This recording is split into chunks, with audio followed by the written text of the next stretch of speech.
नमस्कार, आप देख रहे हैं लाइव सिटीज़। मैं हूं आपके साथ सौरभ राज्य। 64वीं बीपीएससी परीक्षा में दूसरे स्थान प्राप्त करने वाले विद्यासागर मेरे साथ हैं।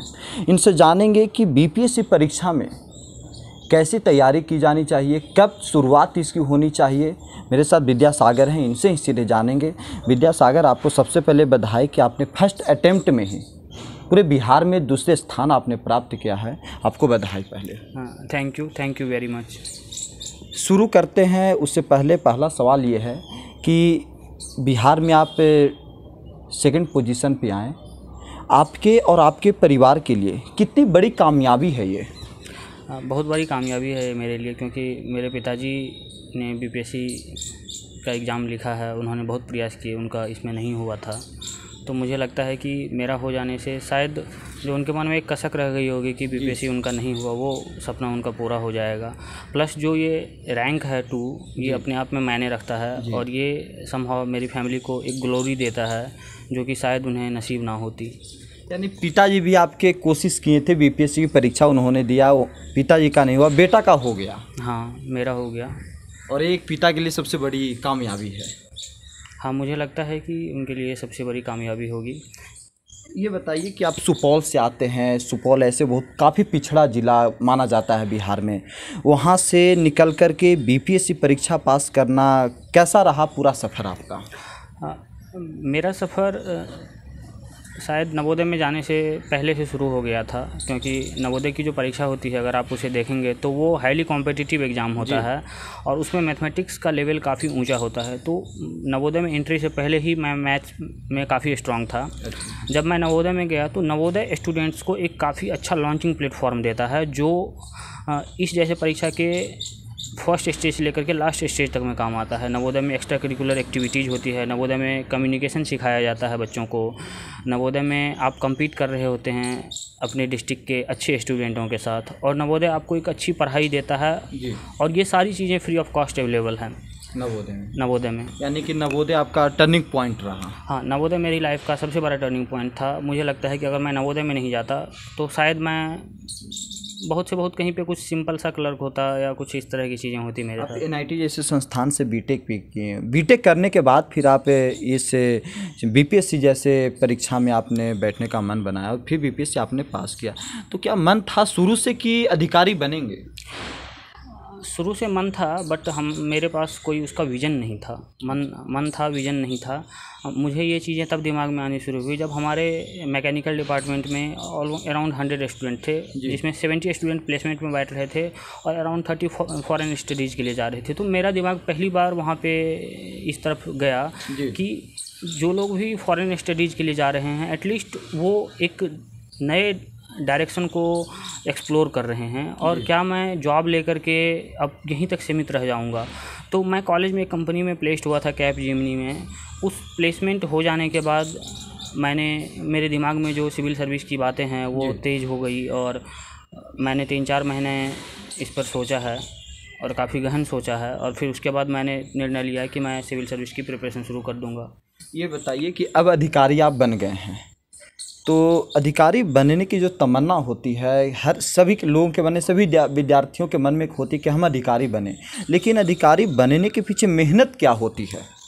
मेहनत का सबसे महत्वपूर्ण रोल होता है। बिना मेहनत के कोई भी अधिकारी नहीं बन सकता, और बिना मेहनत के एक चीज़ें हमारे समाज में चलती है कि जो इंटेलिजेंट स्टूडेंट हैं वो अक्सर कंपटीशन एग्ज़ाम क्रैक कर देते हैं। ये मिथ है, इंटेलिजेंट स्टूडेंट नहीं क्रैक करते हैं। वो ज़रूरी है इंटेलिजेंस एक, बट विदाउट हार्ड वर्क नहीं होगा। तो हार्ड वर्क एक का अगर परसेंटेज पूछा जाए कि क्या कितना कंट्रीब्यूशन होता है सक्सेस में, तो ये बहुत ज़्यादा होता है। और इसको मैं जस्ट आपको एक एग्जांपल से बता देता हूँ कि मेरे सेकंड रैंक आने के पीछे की अगर कोई एक सिंगल वजह गिनाई जाए तो उसमें मैथमेटिक्स पेपर में 280 नंबर आने वो सबसे बड़ा है। आउट ऑफ 300 मैंने 280 स्कोर किया है।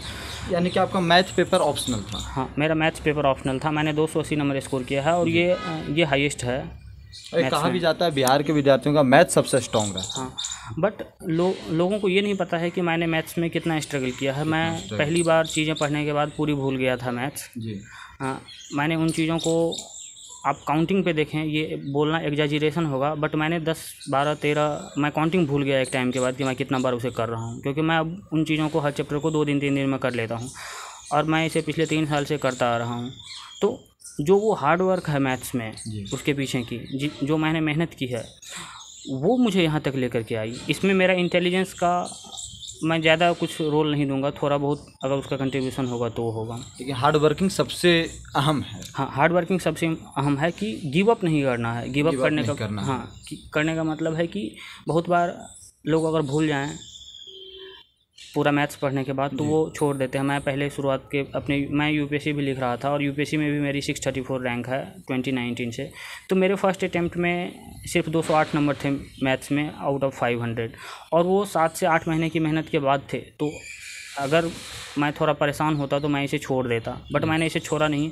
और बाद में मेरे यूपीएससी में भी इसमें 500 में 289 नंबर आए और उसकी वजह से मेरा उसमें भी सिलेक्शन हो गया। और बीपीएससी में तो अभी आप जानते ही हैं, मैंने बताया ही आपको कि 300 में 280 नंबर हैं, तो काफ़ी ज़्यादा मार्क्स हैं और हाईएस्ट हैं मैथ्स में। ये बताइए कि कहा जाता है कि यूपीएससी हो या बीपीएससी हो, इन सब एग्ज़ाम को क्वालिफाई करने के लिए घंटा मैटर करता है कि 8 घंटा पढ़ते हैं, 10 घंटा पढ़ते हैं, 12 घंटा पढ़ते हैं। क्या ये ज़रूरी है कि 12 घंटा पढ़ना ज़रूरी है तभी बीपीएससी निकलेगा? नहीं, ये एक तरह का मिथ है। 12 घंटा ज़रूरी नहीं है। आप अगर कंसिस्टेंटली 8 घंटे पढ़ते हैं तो एग्ज़ाम हो जाएगा। बट मैं यहाँ एक रिमाइंडर डालना चाहूँगा कि 8 घंटे का मतलब ये नहीं होता है कि आज आप 8 घंटे पढ़ें, कल 4 घंटे पढ़ें। 8 घंटे के स्टडी को कंसिस्टेंट बेसिस पर 2-2.5 साल मेंटेन करना डिफ़िकल्टी है। डिफ़िकल्टी 12 घंटे पढ़ना नहीं है। मैं आज 12 घंटे पढ़ सकता हूँ, मैं कल 3 घंटे पढ़ूँगा, तो बातें तो उतनी ही आ गई ना एवरेज वाली।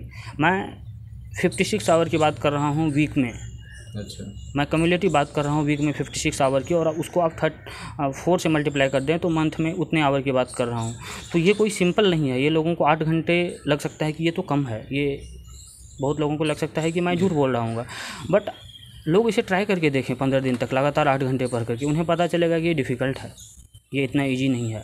हाँ, एग्ज़ाम जब नज़दीक आ जाते हैं तो 12 घंटे जा सकता है, वो 14 भी जा सकता है। मैं अब अपर लिमिट नहीं स्पेसिफाई करूँगा, क्योंकि एग्ज़ाम के समय में स्टूडेंट में जो वो सिलेबस फिनिश करने की कैपेसिटी है और वो थोड़ा सा जो अंदर से जो आता है मोटिवेशन, तो वो ज़्यादा हो जाती है। और एग्ज़ाम थोड़ा जब हो जाए आपका ओवर तो थोड़ा वो कम हो जाता है। आप दिल्ली के करोल बाग में रह कर के पढ़ाई की, यहाँ पे तैयारी बीपीएससी के, तो दिल्ली का माहौल क्या रहा पढ़ाई के इस तैयारी के समय में? देखिए, मैं दिल्ली के इस माहौल में रहा हूँ। मैं अब बेसिकली मैथमेटिक्स की कोचिंग ले रहा था। मैंने जनरल स्टडीज़ में कोई कोचिंग नहीं ली है। बहुत सारे स्टूडेंट को ये भी रहता है कि क्या जनरल स्टडीज़ में कोचिंग चाहिए, तो मैं तो नहीं लिया था। मैं सिर्फ मैथ्स की वजह से यहाँ रुका था और टेस्ट सीरीज़ की वजह से रुका रहा, और शायद मेरी फैमिली में के पास उतनी कैपेसिटी थी कि मुझे वो यहाँ सस्टेन कर सके, इसलिए मैं रुका रहा, अदरवाइज़ मुझे वापस जाना पड़ता।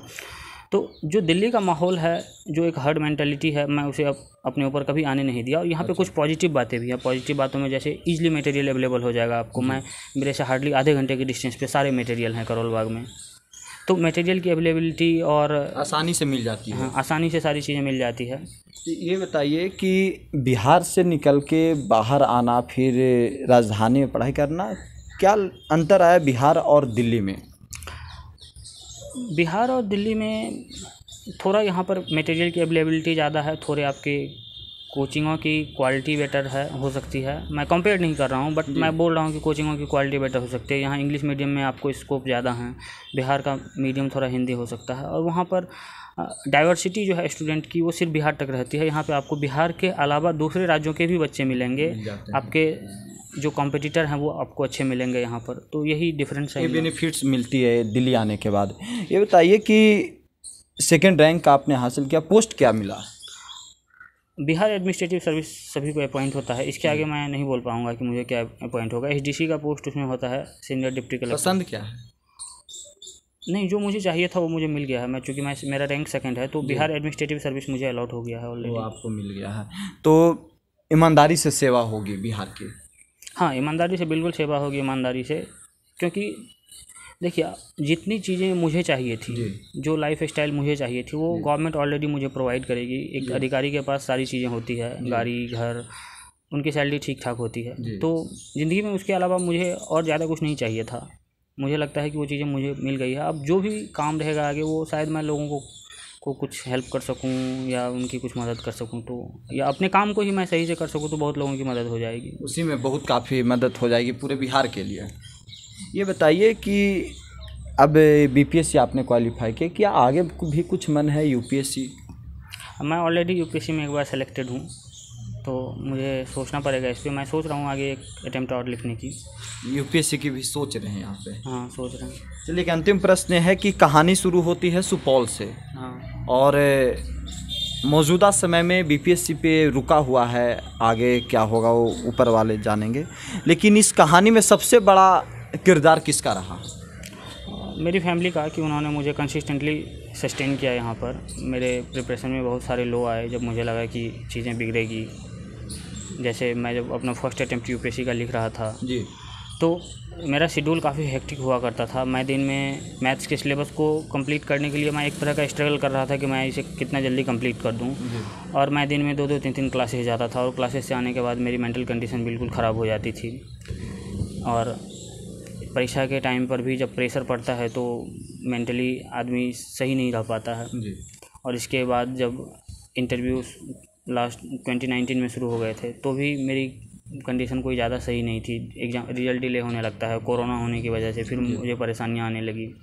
और सबसे अल्टीमेट बीपीएससी के इंटरव्यू में हुआ कि बीपीएससी के जिस दिन मेरा इंटरव्यू था, 8 जनवरी को मेरा इंटरव्यू था, उसके 3 दिन पहले मेरी नानी का डेथ हो गया। और वो मेरे लिए बहुत पेनफुल चीज़ था, और मैं सोचने भी लगा कि क्या मैं जाऊँ इंटरव्यू देने के लिए, क्योंकि मैं ऑलरेडी IRAS में हूँ, तो मेरे पास एक जॉब चॉइस थी। बट घर वालों के बोलने पर मैंने इंटरव्यू दे दिया। रिजल्ट आने के बाद सबसे ज़्यादा खुश कौन नज़र आए, मम्मी या पापा? दोनों ही खुश थे। दोनों ही खुश थे। हाँ, लेकिन पापा को ज़्यादा उम्मीद होगी कि हम नहीं कर पाए, मेरा बेटा कर पाया। शायद होगी, मैंने ये चीज़ पूछी नहीं है, लेकिन होगी। चलिए, शुक्रिया आपका, बहुत बहुत धन्यवाद। Thank you. Thank you.